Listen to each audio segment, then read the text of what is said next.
So we've arrived to the Puna Waiwhetū Christchurch Art Gallery. So deep underneath this building is an artesian spring, which meant after the earthquake, part of the building actually sunk. What they did to fix it was they raised the building up and actually put base isolation in as well.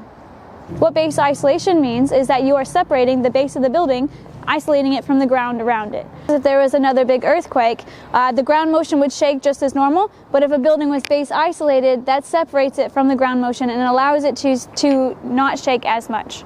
So my side of the shaking would be more like this, very gentle, and your side of the shaking where you're standing now would be more jumpy and jolty depending on the earthquake.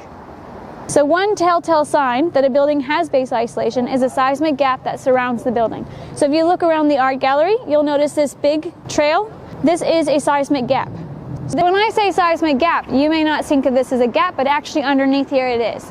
On this side of this is a hinge, and on the other side is a ramp that moves up. So if there is a major earthquake, the building needs to move independently. So this hinge opens up like a lid and ramps up onto here on the surrounding land and allowing this building to move up and down without hitting the surrounding area. Now we're going to go into the ground floor of the art gallery to see the base isolation in the pillars.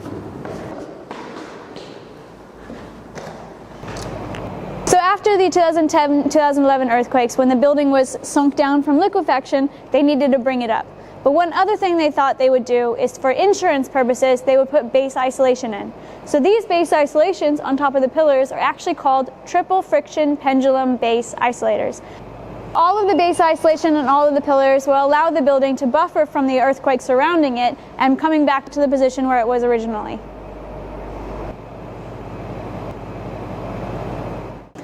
We're right underneath the seismic gap, which I described earlier on, and up here you can actually see the gap. On the left-hand side you can actually see the hinge,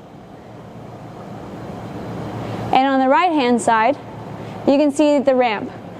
So when the shaking occurs, the hinge will allow the trap to open, and the ramp will allow it to slide onto the surrounding land, making sure that the two pieces do not hit each other in the event of shaking.